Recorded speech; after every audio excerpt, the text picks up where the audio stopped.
Welcome to another episode of CRMprov. I'm your host, Mickey Baines. I'm really excited to dive in today. So, one of the things we really want to do in this podcast is to take you deeper than a lot of people take you or talk about when they're talking CRM or when they're talking other things. And today, the thing is AI. It's a topic we've not discussed a whole lot on the show, mainly because it's all been fluff out there. There are a lot of people talking about what it's going to be able to do and how it can help you with content and various other things, but no one's really showing you the real how to do it. I want to show you, but not just me showing you. I want to have other users of AI show you how they're using it so that you can get a clearer sense of what AI really can do for them and what it could do for you if you apply the same approaches they have. We're going to start today with our first effort. We've got multiple interviews, mind you, of folks showing you. We're going to start today with Nico Lafakis. Nico works at New Breed, and he has been using AI since version 1.0 of Chat GPT released. He's been playing with every model that's come out since. He uses it on a daily basis, and I'm excited to have him share with you. We're going to demo it on the screen. So if you're listening, you might have a little trouble following. So be sure you jump in at a point where you can actually watch this on video, because we're going to show you how Nico uses AI on a daily basis. So buckle up, Buttercup. It's time to get excited and dive in to AI here on CRMprov.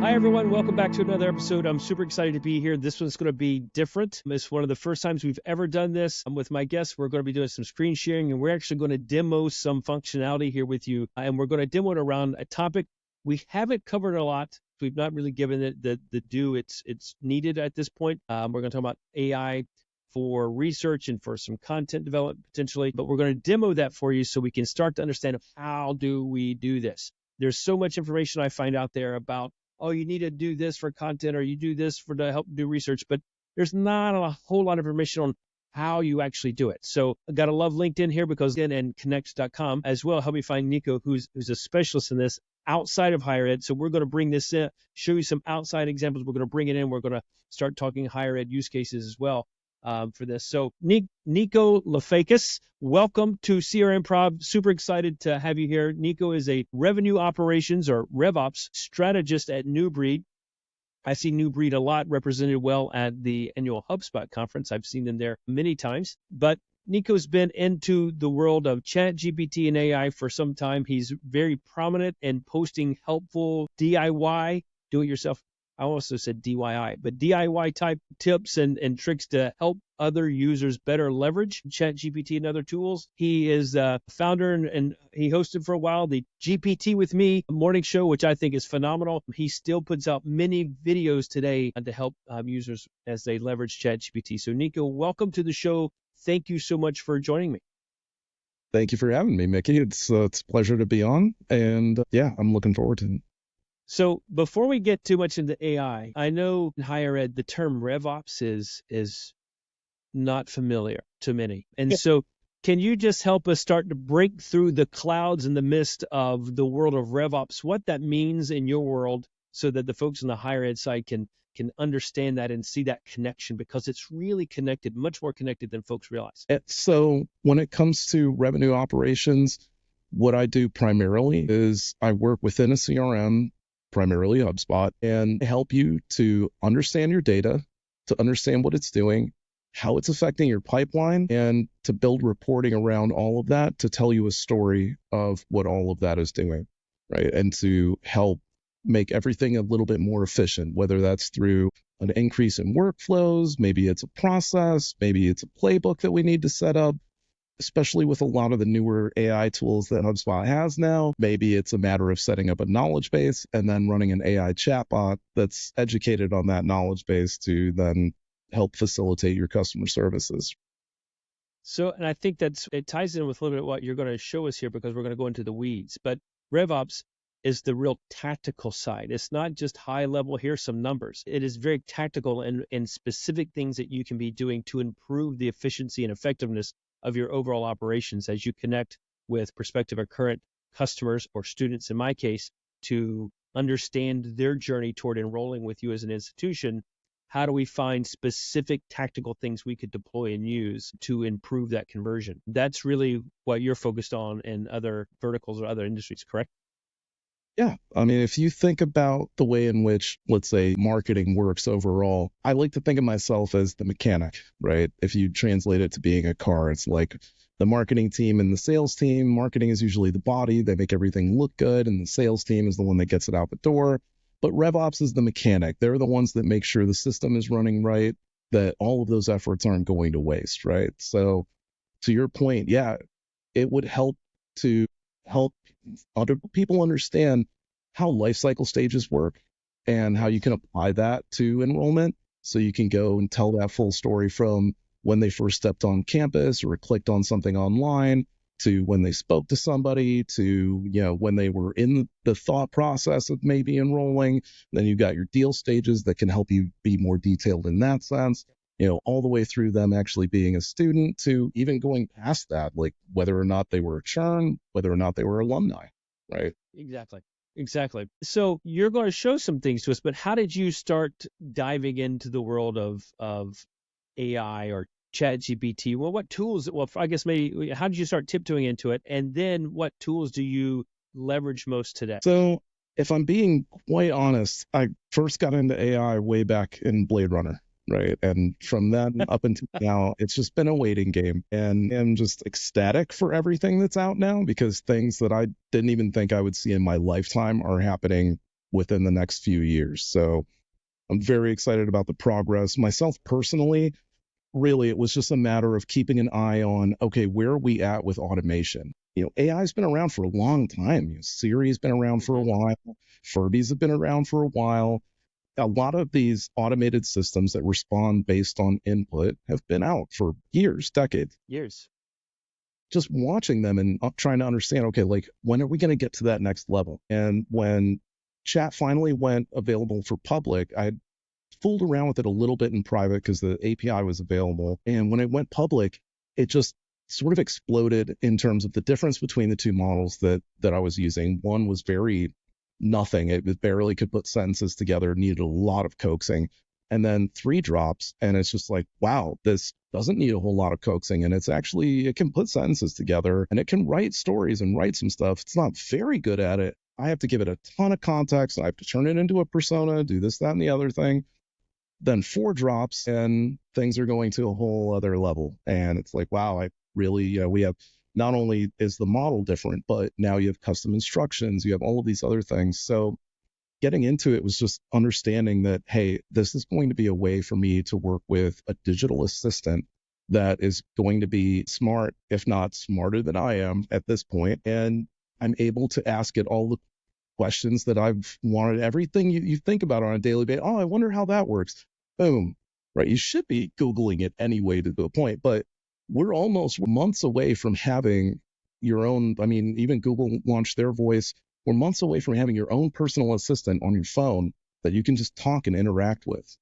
And it would be this model, and you'd be able to just interact with it in the same way that you would talk to another person, no differently. So the whole idea of co-pilot, of having assistant co-pilot with you to help you in your everyday life, that's what really just Copilot gives you a good name for a visual to really perceive what's happening and what this would look like because it's a copilot. Yeah, Microsoft capitalized.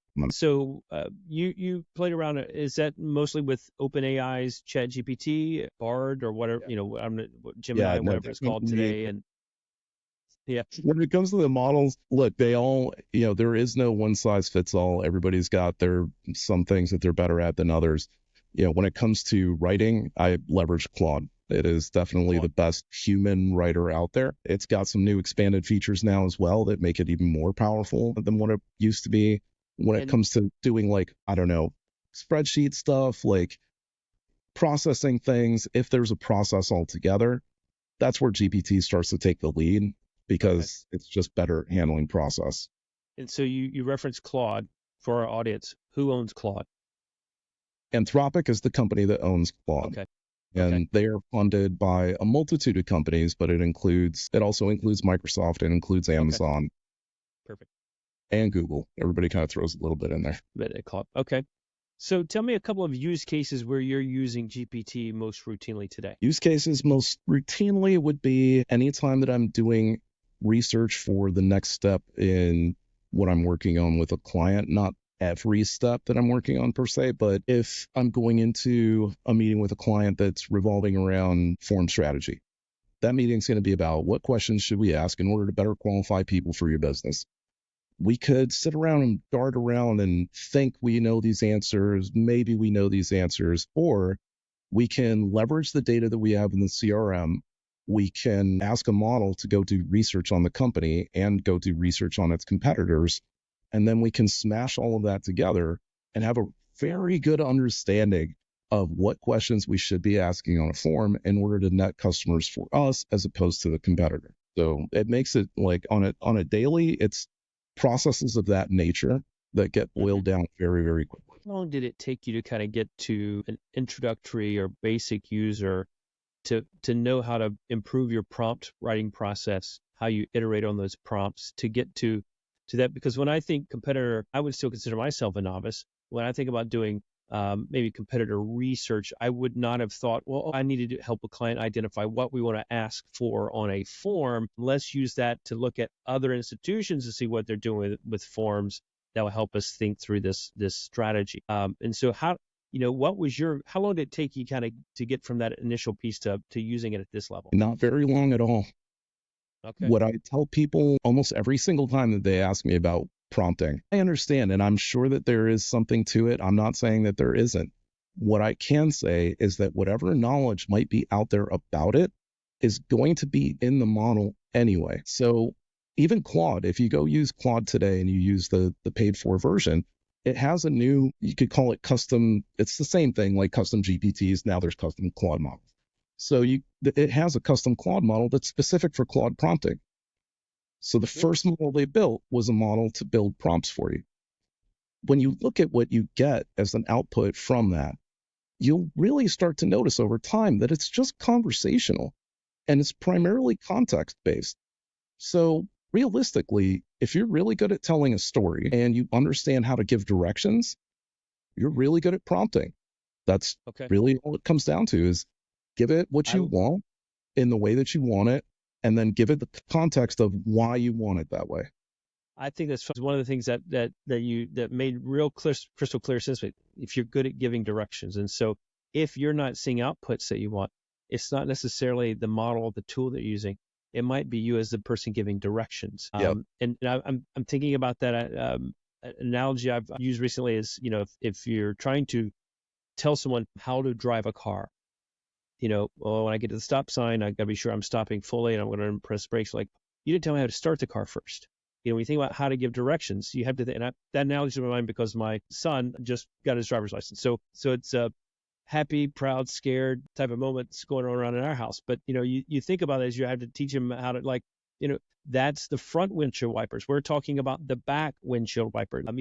That level of detail. And so the more we practice at something like this, the better we become at becoming clearer with those types of directions. That's my assumption and assessment of what you described. Yeah. And one of the easiest ways when you're working with it and you don't get what you want, it's likely because we do this all the time as humans because we understand the secondary code. We understand how to read between the lines. The models don't quite get that yet. People think like, oh, it's bad at predicting. It's not. It's bad at reading between the lines because 70% to 80% of the time that we say something to each other, somebody else understands what it is we meant. There are so many conversations and even little arguments where you'll say, oh, I said this, but that's not really what I meant, right? I meant to have it like this. Yeah. And people do that to the model. I've watched them where they say something and the model gives them an output and they're like, yeah, but that's not exactly what I wanted. I wanted this. And it's like, well, you should have told it that in the beginning and you would have gotten the end. Perfect. So let's dive in and watch you go through this process. So you're going to share your screen here. We're going to watch you through it. So tell me a little bit about which tool will we use? Looks like OpenAI. We have Chat GPT. All right. And what scenario do you want to start with? So I wanted to start with a scenario where we're doing some research on your company. And we're going to... that makes me nervous. Let's see what comes up. We're going to do some research on your company based on your website. And Yep. from that, we're going to build a personality that's going to represent your company so that me as a revenue operations strategist can work with you, the company, and we could start to build out some faux ideas and strategies that we might use. Okay. I'm really intrigued. Once this episode's out of the public, everyone in our company is going to be watching this. That's for certain. So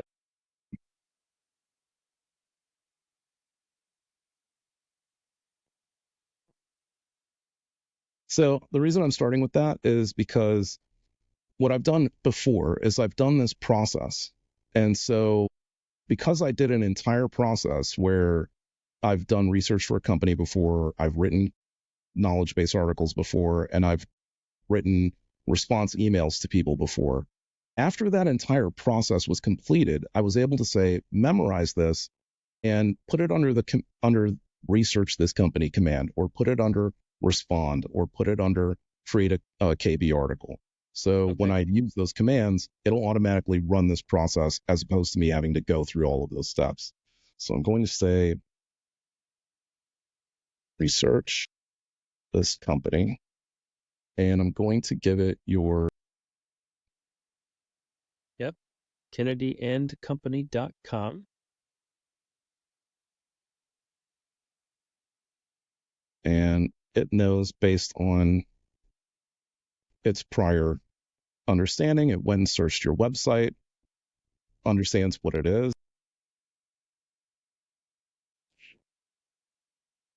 I love that you're putting, can you please? Like we're asking the computer, could you please?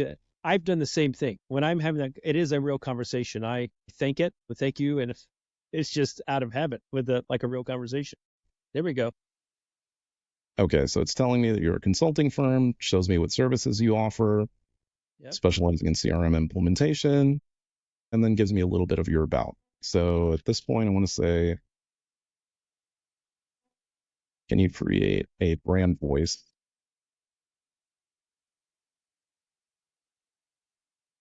Now I'm going to start to refer to you in a different way, right? Yep. But it's still going to understand that I'm talking about Kennedy and Company. Yep. And let's see, professionally yet knowledgeable, confident yet collaborative. It's going to use clear and direct language, strategic and data-driven responses. Can be empathetic and client-focused. Gives you key value, key messaging that you would use, and then values that your company might have. Oh, I like this.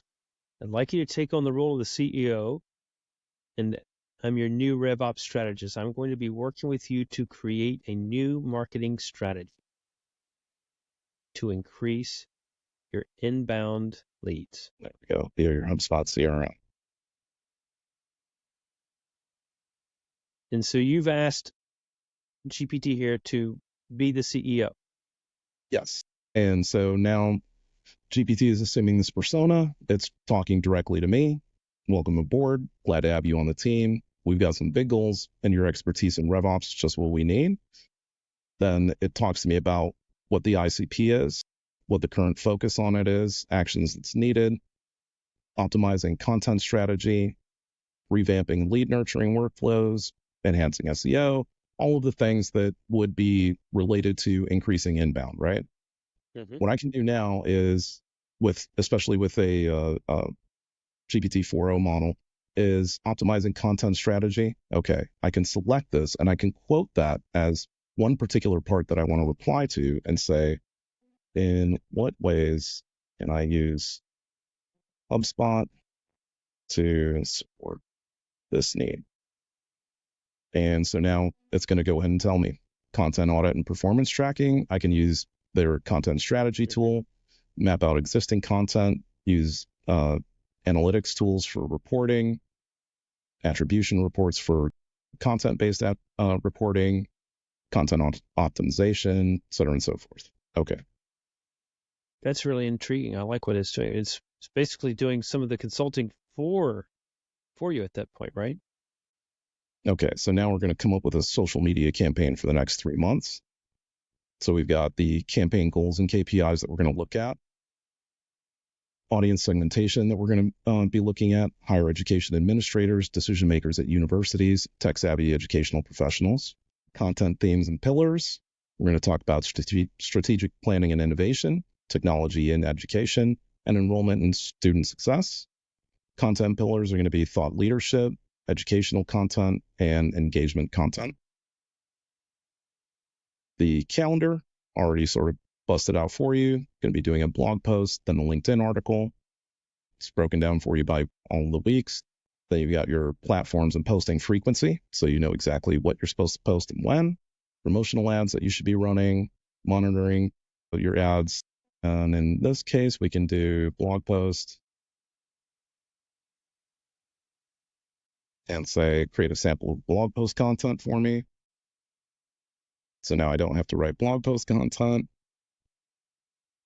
Not necessarily that you don't have to write. So like, what does this do? Am I copy pasting and just doing stuff? No, but the writing's done. So all I have to do is edit. I just have to read this to make sure that it makes sense, that it's concise, and it's what I want it to be. Maybe there's some tweaks that are involved, but at least I didn't have to go do all the writing in order to pull this through, right? So, and then you could say like, we've been recording that we are 22 and a half minutes into the episode. We spent the first half of that 22 minutes introducing you, talking a little bit about before we dove into screen sharing. So in 11 minutes time, we've researched the company.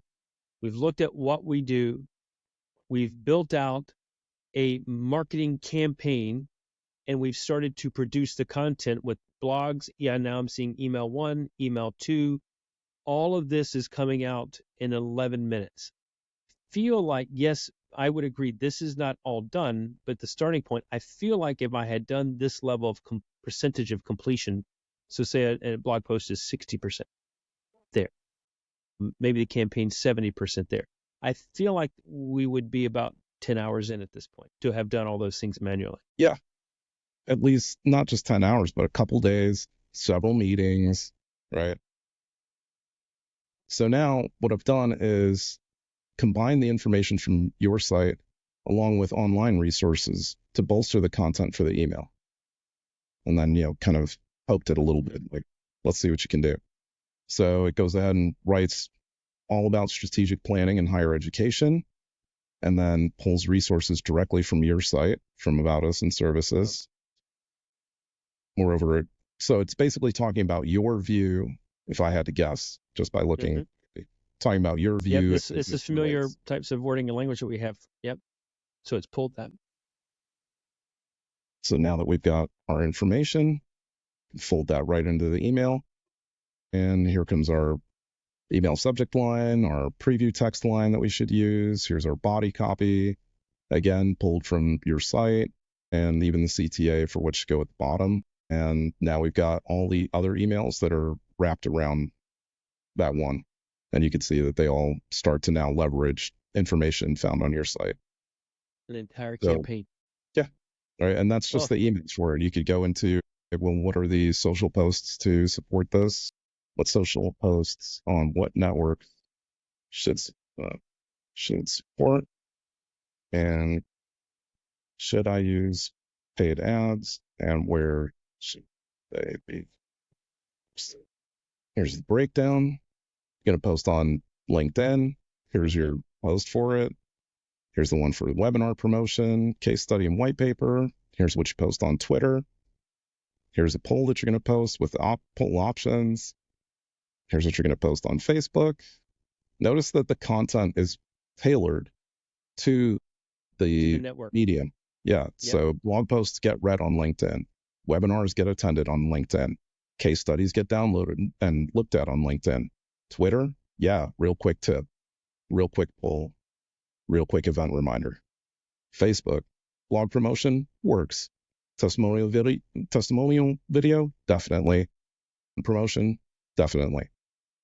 Paid advertising, where you're going to be posting, how you want to post it. Same thing on Facebook. And the objective can help you.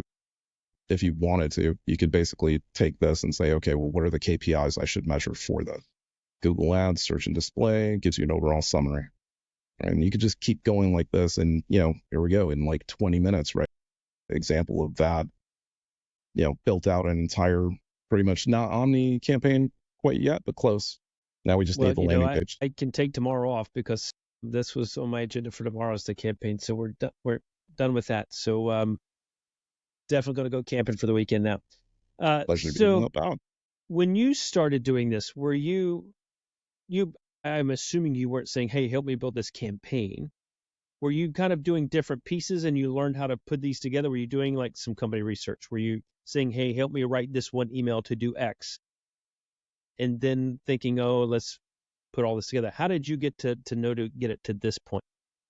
Well, a lot of it helps from my job, right? I know what I should be putting together. So there is that element that if you know what you're doing, that it helps to do things better, right? That there is that element. I want to show you something though. If I didn't know that, if I didn't know anything about RevOps, okay, here's what I could do. Help me create marketing for my business. Now, this is what I would tell somebody who doesn't know how to use GPT. I would say, go ahead and just ask them, right? There we go. And so maybe what I do, say,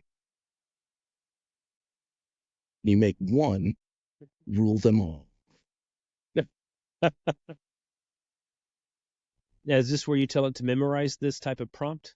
It would be post this process. So let's say this was I wanted to call this a prompt creating process. Then after this, I would say, please memorize process of creating prompts as prompting for hubs. So now it'll update the memory, and you can see it takes in audience and goals, takes in channel strategies, everything that we were working on before, and then pulls that into utilizing HubSpot to create automation and things. So now anytime that I use this prompting for HubSpot, it's going to go ahead and pull the same steps that it should take from memory and apply it to whatever the next use case is. This is fascinating to walk through this again, to see it happen with the speed. Like these are things that I'm not a daily user of Chat GPT or an AI tool. I'm probably a weekly or bi-weekly user.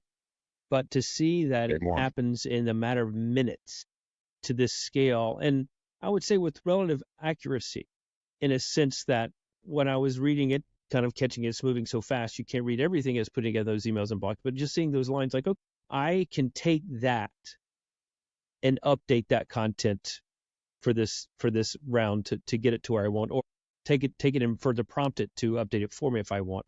That part I can do. So I know what I'm seeing is definitely 60%, maybe 80% there. I'm assuming over time I'm giving better directions. It's also learning from me and giving, and so we're getting to 70, 80, maybe 90% of the way there with what it spits out. This is just fantastic. The newer models also remember conversation to conversation.